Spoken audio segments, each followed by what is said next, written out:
Hi, good morning. We're here with Richard Palmer-Jones from PJH Brand Management. How you doing, Richard? Very well, Mike. Nice to see you. And you? Looking forward to the interview. So if you'd like to start things off and just tell us a little bit about who you are, what you do, and how long you've been doing it for, please. Okay. Well, Richard Palmer-Jones, as you said, my company is called PJH Brand Management. We run the golf division for Under Armour, the sport brands. We run it in the UK, Ireland, and the whole of continental Europe. And we have done we celebrated 15 years with the brand in May, so just over 15 and a half years. So been at it a while. Brilliant. Thank you for that. So we like to ask each person that comes on about COVID and the impact on their business. What was the biggest impact for you guys in that sector then? Well, Mike, I'm sure I share what happened to most people is everything stopped. Yeah. So it's the first thing you've got to get used to. And I looked at sort of 15 years building something to suddenly see it stop. And the conversations were all about what's happening. Nobody knew. There's no COVID action plan and dress rehearsal. So your business went through the floor. And effectively, we didn't know what to forecast, but you'd see that half your business possibly disappear. So it's a reset. Golf was one of the first things to reopen, actually. It was an outdoor pursuit. You could pretty much social distance easily, certainly the way I play golf. So yeah, the people were out and you had a boom now of participation who were looking to do something because football, rugby, etc. was all still shut. So then you have the issue of your business is shut. Suddenly it's opening very, very fast. You've got to get product to the market, but also the way we work is we book into the future.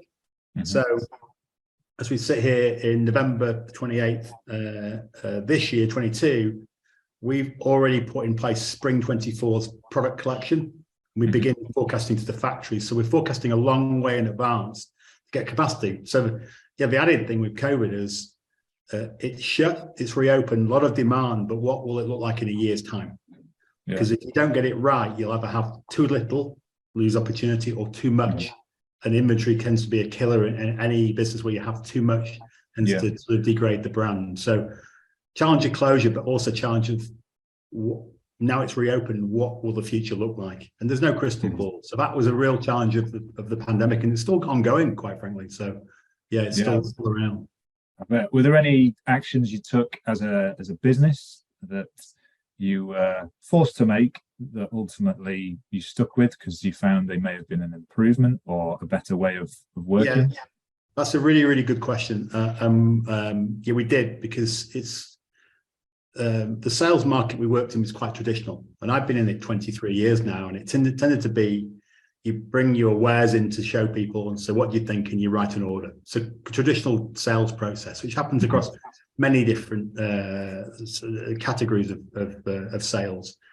So we had challenges of sample supply. Factories were closed, so you can't show people what they're going to get in a year's time. So that was a challenge. You can't go and see people because at some point you weren't allowed to drive a car anywhere. You were you were allowed to walk the dog maybe twice a day if you were lucky. So those challenges on a mobile sales force. So actually what we did, we pivoted to digital really quickly. So the brand itself was moving that way. And my company, we decided we were going to go even faster. So we developed software with a company that allowed us to show the product in a render form, but it would look very lifelike on a screen as we're doing now. But also you could place it on the screen like it would be now onto a render of how it would look in their store. So it's dynamic. So you could literally build your store on the call, see the product and see how it would look when you delivered it and put it into place. And that hadn't been done before. I think it's a pretty simple idea, but no one had thought like that because you didn't have to, because the world allowed you to drive a car, show your wares, have a cup of tea, and drive to the next customer. So we did that. It was a big investment, very successful, because people didn't have to close their eyes and imagine how it would look. They could actually physically see how it looked. And we stole the idea from a company who showed me how they showed kitchens to people and how they could change the design. So people nowadays won't buy a kitchen unless they see the render of how the kitchen looks. And it gave us the clue as like, actually, there's something in that for our industry. But nobody had done it before. So we did that. I think it elevated us from the competition and differentiated because nobody else did it. And sometimes it's like a genius or madness, isn't it? If you do it, no one else does it. And I always think that it'll be one or the other. Yeah. So post-COVID, my sense is that a lot of people would retract back into what they did traditionally, the comfort blanket of the past. And we just said, no, we're going to keep going with it. So we continued to advance it and bring other aspects into it as well. So we used it as a catalyst to go faster and somewhere where we think the industry will end up getting to. But definitely I've looked about and seen a comfort blanket of, I liked what we did before.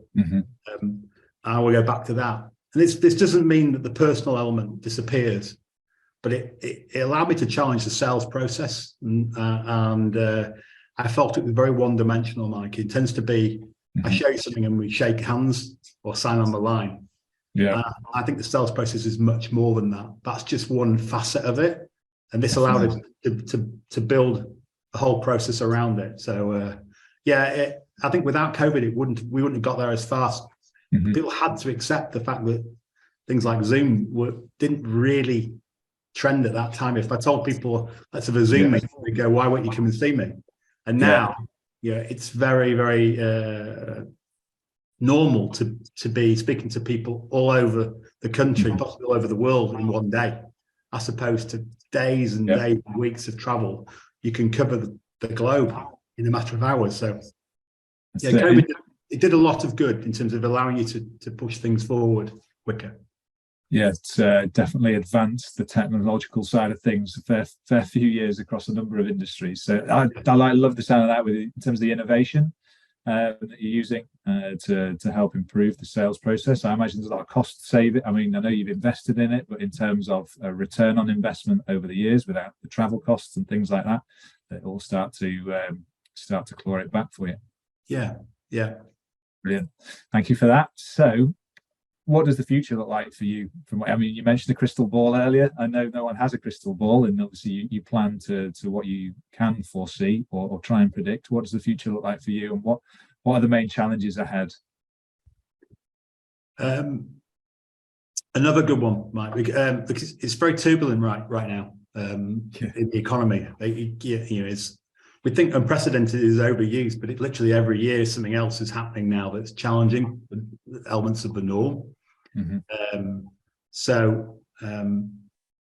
Your potential to be in recession. My industry itself survives on discretionary spend, so it's what you choose to spend when you've got what you've got left, when you've paid for the home, paid for the heating, paid for the food. We compete in that market for something where you maybe reward yourself for your hobby, effectively. So as that's squeezed, it becomes very difficult. It's really challenging. I look back to 15 years ago, and we were kind of born in a recession. We launched this brand into the UK at a time when the housing market crashed and it was back to sort of square one again. So the biggest thing that helped to stand out at that point was sell-through. I think it amplifies. If things are successful in a bad time, it's what people notice the most. And when things are good, everything sells because it's just that sort of period. So whilst I certainly wouldn't want what's happening and what's going to happen economy-wise to take place, it would be much easier to come out of COVID and things to recover. I think it allows your mindset to change to sort of the focus on how you go past the challenge. And I've always been a big believer in product. And product is king. So for me, it's a focus on how can I put something in front of the customer in a way beyond the product as well, that they're wowed by it. They feel confident that you're actually in a time when it's hard, you've got a solution for them that will allow them to be successful during a tough time. And I talk a lot about solution selling, and that's what we do. You don't just hold the product up and say what you think. You've got to provide the whole solution to somebody. So I think that's the sort of the bit that I reflect upon most at the moment, is that what we do coming out of this, we've got to be on the front foot. Don't talk overly negative. Accept what you have in front of you, and think, how can I be better than the rest? How can I be the one person they remember speaking to that day, as opposed to a myriad of probably more negative conversations about going backwards, those sort of things.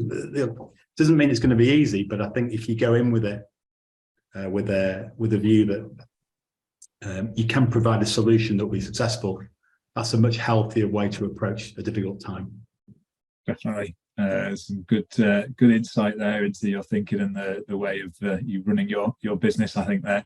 So that leads on nicely to the next question about the biggest learning that you've had. So over the 15 years that you've been in business, if there's one learning that you can share, a lesson that you've had that's worthy of note, feel free. Right. If there's one, because I know there will be many across the. I'm going to ask two here. I'll be cheeky. So that's fine.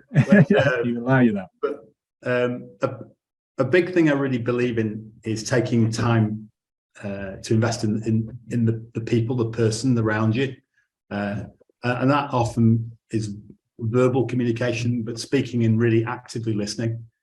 I look about and think I'm often asked to provide solutions, but I don't know all the answers. But there's a pretty good chance that if you engage with people and ask them questions, that they can help you find the answer. But actively calling people, the old-fashioned way of actually hearing a voice rather than just an email or a text. And that's something that I really feel that I invest a lot at the front end with staff, is getting to know them, really digging into what makes them tick, and almost seeming to overinvest at the front, because I want to make sure that they feel part of something, empowered, interested, those elements that only come, I think, from real communication, not just an email. Actually getting to know somebody, seeing their eyes. I think that's something that people have almost lost sight of a bit at times. So old-fashioned in a way, but I think definitely spending time at the front end. And the second one, which is a mantra we use a lot, I got from getting to meet a professional swimmer called Chris Cook.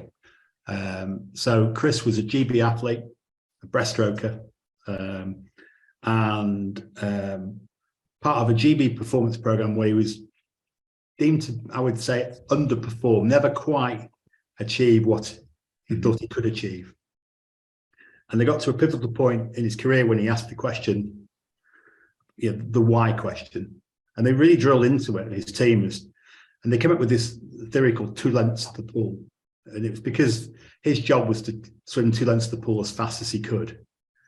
And they looked at what his program was, his training program, because he'd be doing the weight sessions, the nutrition, the yoga, the pool, another pool session. They were constantly training to try and perform that function. But actually, when they looked at it, like 60% of what he didn't make a difference to how fast he would swim 2 lengths of the pool. So they stripped it out and focused on only allowing things into his program if it made him faster for 2 lengths of the pool. A year later, he won double gold in the Commonwealth Games. So the power of simplicity was what I really took from that. And we apply it to our business. We get inundated with lots of fabulous ideas from people of how they can interact with us or what they can offer us. And they're all great. And I love to see the passion from people coming towards our business at times, but it doesn't mean it's right for you. So not every opportunity is your opportunity. So we have the 2 lengths theory in ours, and we use it systematically every day. In simple forms, I sell shirts and shoes, Mike. I can give myself a fancy title and speak with big words, but I sell shirts and shoes, and so does my team. So will it help us sell more shirts and shoes? And if the answer is no, we just don't do it. We say no, thank you. Appreciate it, but no, thank you. If it's yes, then we go after it. And it allows us to simplify. Sounds easy, it's really not. There's lots of great things that get in, and we end up doing things and go, oh, we've not done our 2 lengths of the pool. We've allowed something to emotionally get in. I think you should always be allowed to make a mistake. I always say, I've got 7 out of 10 at school, I get an A. So if I get 3 mistakes out of 10, I can still be successful. So it allows us a few things to filter in, but 2 lengths of the pool keeps us really focused on what makes a difference to the business.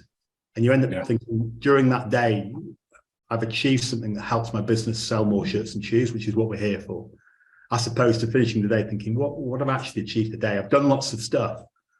Has it helped me achieve my goal? And I found that a really great message, both for me, for the closer management team, from a sales team, the European sales team. Every language we've presented that to with Chris's help has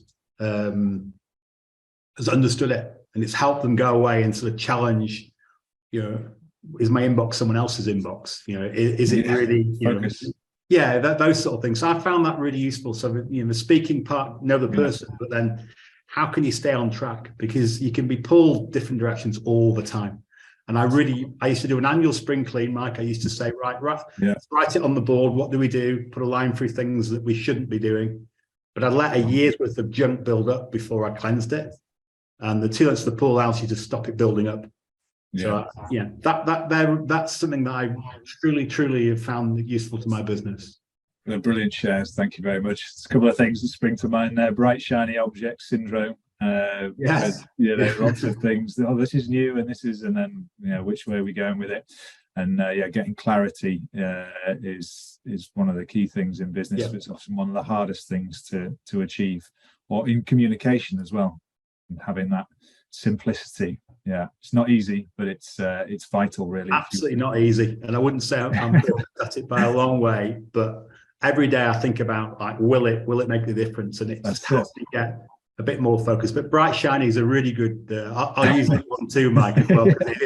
I'm guilty of looking at bright shiny things and becoming excited. I think we all are in today's world. You say that inbox, and there's so much distraction, opportunity, or possibility to go on. So that's where the challenge is in focusing on those goals and what's going to achieve them most efficiently. But it's and the way human nature is and the brain works, it's a constant challenge that is every day is something to be sort of practiced, I would say. Yes, good word again. Yes. Next question then. So if you were to give a piece of advice, it may follow on from the learning that you've just shared there, or the couple of lessons you've shared there, to someone just starting out in business, or a younger person perhaps, or meeting yourself at 18. There's a piece of advice. Some people say advice, you can listen to it or not, but if you had a piece of advice to yourself, or as a younger person starting out, what would it be? Okay. I think the key thing is to focus on what you do have and not what you don't have. I think there's a nature to point towards almost reasons for not being successful because I haven't got A, B, and C. So I've already operated in where we focus on what we do have, the positive, rather than the what are someone else who's you think can beat you because they've got these extra things that you haven't got. So it's finding what you do have that can make a difference. I still believe, Mike, that people buy from people. I know the world's becoming more involved, more advanced with technology, but I want to see the person that I'm, not only visually but feel what but they're presenting a solution to me that they're really invested in and they really believe in and they know inside out. So I think knowing your product, I always think I want my sales team to be able to give you a presentation that covers everything. They should be the experts of everything, and I should be too. I can't. If I'm not selling, I should be able to sell. If they said, "Richard, everyone's ill, you've got to stand in," I should know what I'm selling people, and the reason why I'm selling it. And this to me is really solution selling. Really figuring out what solution you've got for the person you're presenting it to. I think that all those three things intertwine. Because it's the person selling it, you're invested into it.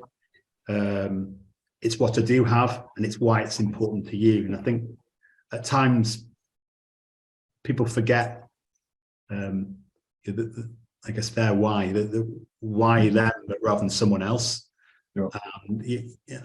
I've never, in my time in commerce, never had everything. Right? I've never walked in thinking I have everything here bulletproof. So it's never going to happen, is my sense. So you're always going to have to fight with the weapons that you've got. So I think that's sort of my key learnings for someone starting out, is to focus on what you do have, and then become an absolute expert on why that's going to provide a solution for somebody.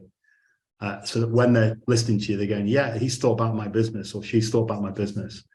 And yeah, I can see that. And I think I might give this person a chance and see. You'll get some no's, but you'll get some yeses, and you might just come across different to someone else. Yes. Yeah. Play to your strengths, which is, I think. Yeah, so you're right. Yeah, that's another good way of putting it. Yes. Brilliant. It's another good share. Thank you. So, in terms of inspiration for what you do, what do you use for inspiration? Where do you find inspiration? It could be current, or it could be throughout what you do. So, clients, family, team members, anything you read, listen to, anything you watch, anything like that. Feel free to share. I think as a person, I'm naturally inquisitive, and I naturally want to look in the mirror, not to admire myself, but in a business term, and go like, what did I do wrong and what can I do better? Yeah. So my inspiration comes from that process all the time, and you'll consume things and see things around you. I'll always look for the good in something around me, and think, what could I learn from that? So it's ongoing process, but at the heart of it, it's driven by the fact that how can I make the most of potential? And potential means that you've got to examine yourself all the time. Like, even when you think you've nailed it, when you're the best in the world, you're not. There's always something else you can do.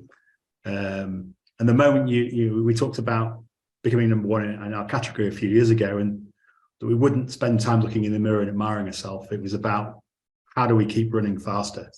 There's time to reflect and say congratulations, but the inspiration for me is the fact that it's not done yet. There's more. There's more you can do. Yeah, totally. And then I'm inspired by the people around me. I work with a very consistent team. Only one person's left our company in 15 years. So wow. We're doing something right, and I've seen them develop and grow. And a key thing for me is that they're happy. I know can be seen to be an odd thing to talk about at times, but I use the word joy a bit. I want them to have a joy in what they do, and feel very proud of it, because effectively I want them to own the part of business that they cover, the territory or the section of business should be theirs to own.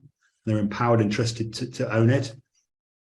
But they should also, even though nothing is easy and will be lots of challenge, there should be some joy in it, and the feeling of pride when you do something really well. And that inspires me, because I see people around me who've outperformed what they ever thought they could do. It's not because they've been given special tools or special assistance. They've just been encouraged. And then if they look back at where they were, they'd see how much higher they climbed than they probably ever thought they could. And often we live in kind of blinkered sort of, I know what I can do, but actually, if you open it up, wow, there's a lot more that I didn't know I could do, but I can do. And so the digital bit I spoke to earlier, a lot of challenge from people who weren't conversant with that, almost Luddites, in terms of, who joked about smash the machines. But once they engage in it, they're like, oh, this is brilliant. But there were just a bit of fear. So I'm inspired by those people, because I think being part of a team, I always liked sport growing up, and being part of a team.